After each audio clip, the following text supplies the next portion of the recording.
ഇന്ന് ഏറ്റവും കൂടുതൽ സഞ്ചാരികളെ ആകർഷിക്കുന്ന ആലപ്പുഴ ജില്ലയിലെ മുഹമ്മ പഞ്ചായത്തിൽ കാണുന്ന ഒരു ദ്വീപിലേക്കാണ് നമ്മുടെ ഇന്നത്തെ യാത്ര. ആയിപ്പുറം ബോട്ടുചട്ടിയിലും അല്ലെങ്കിൽ മുഹമ്മ ബോട്ടുചട്ടിയിലേക്ക് എത്തിക്കഴിഞ്ഞാൽ നമുക്കിതുപോലെ ബോട്ടുകൾ നിരവധിയുണ്ട്. ഇതുപോലുള്ള ബോട്ടുകൾ കയറി നമുക്ക് ലക്ഷ്യസ്ഥാനത്ത് അങ്ങനെ ആരെയും മോഹിപ്പിക്കുന്ന നമ്മുടെ പാതിരാമണൽ ദ്വീപിൽ നമ്മൾ എത്തിക്കഴിഞ്ഞു.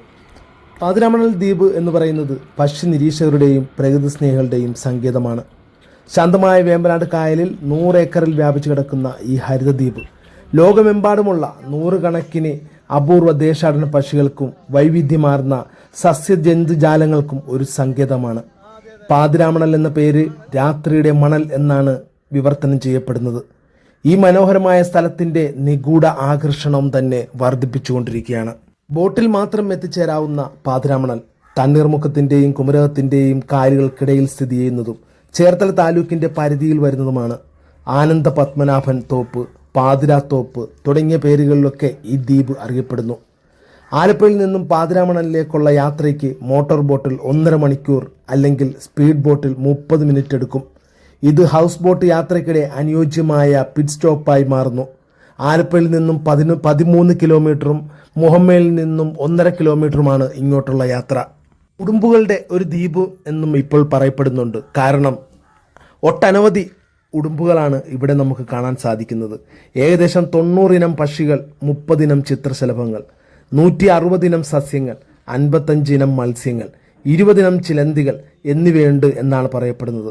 മനുഷ്യരുടെ ഏറ്റവും കുറഞ്ഞ ഇടപെടൽ കാരണം പാതിരാമണൽ നിരവധി ജലപക്ഷികളുടെ, പ്രത്യേകിച്ച് കോർമോറന്റ് കുടുംബത്തിൽപ്പെട്ടവയ്ക്ക് ഒരു വിഹാര കേന്ദ്രമായി മാറിയിരിക്കുന്നു. ഇവിടെ വന്നു കഴിഞ്ഞാൽ ഒരു 20 രൂപയുടെ പാസ്സുണ്ട്. കുട്ടികളുമായാണ് വരുന്നതെങ്കിൽ ഇവിടെ അവർക്ക് അടിച്ചു പൊളിച്ച് കളിക്കാൻ പറ്റുന്ന നല്ലൊരു പാർക്കുണ്ട്.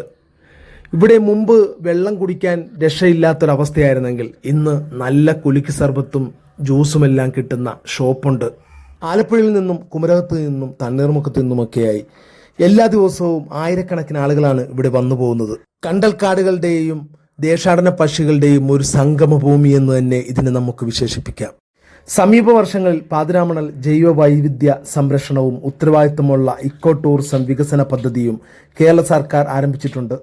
ഉത്തരവാദിത്ത ടൂറിസം പ്രോത്സാഹിപ്പിക്കുന്നതിനോടൊപ്പം ദ്വീപിലെ കണ്ടൽക്കാടുകളും മറ്റ് സസ്യജാലങ്ങളും ഉൾപ്പെടെയുള്ള ജൈവ വൈവിധ്യം സംരക്ഷിക്കുന്നതിൽ ഈ പദ്ധതി ശ്രദ്ധ കേന്ദ്രീകരിക്കുന്നു. പാതിരാമണലിലെ സന്ദർശകർക്ക് ദ്വീപിൻ്റെ ശാന്തമായ അന്തരീക്ഷം ആസ്വദിക്കാം. ചുറ്റും തിളങ്ങുന്ന പച്ചപ്പും ശാന്തമായ വെള്ളവും ദ്വീപിൽ ചിലവഴിക്കുന്ന സായാഹ്നങ്ങൾ ശാന്തമായ അനുഭവം പ്രദാനം ചെയ്യുന്നു. ഇതുപോലുള്ള ഏറുമാടങ്ങളും നമുക്കിവിടെ കാണാം. അതിലെല്ലാം തന്നെ ശാന്തമായി നമുക്ക് ആസ്വദിക്കാം, അനുഭവിക്കാം, വിശ്രമിക്കാം. മത്സ്യബന്ധന വലകൾ, തടി ബോട്ടുകൾ, വള്ളങ്ങളിലെ മത്സ്യത്തൊഴിലാളികൾ, കക്ക വാരുന്ന തൊഴിലാളികൾ എന്നിവയെല്ലാം കാഴ്ചകൾ മനോഹരമായ അന്തരീക്ഷം വർദ്ധിപ്പിക്കുന്നുണ്ട്.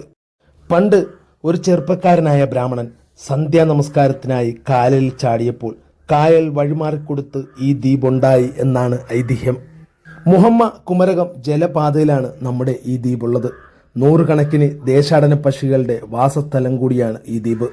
പക്ഷി നിരീക്ഷകർക്ക് ഒരു പറുദീസയാണ് കുമരകം പക്ഷി സങ്കേതവും പാതിരാമണൽ ദ്വീപും. ധാരാളം തെങ്ങുകളും സസ്യങ്ങളും നിറഞ്ഞതാണ് നമ്മുടെ ഈ മനോഹരമായ ദ്വീപ്. ഈ മാസം നിങ്ങൾ വരികയാണെങ്കിൽ ഇവിടുത്തെ പാതിരാമണൽ ഫെസ്റ്റും കണ്ട് ആസ്വദിച്ച് തിരിച്ച് നിങ്ങൾക്ക് മടങ്ങാം. ഒരു കാര്യം ഉറപ്പാണ്, ഈ യാത്ര എന്നും നിങ്ങളുടെ ഓർമ്മയിലുണ്ടാവും.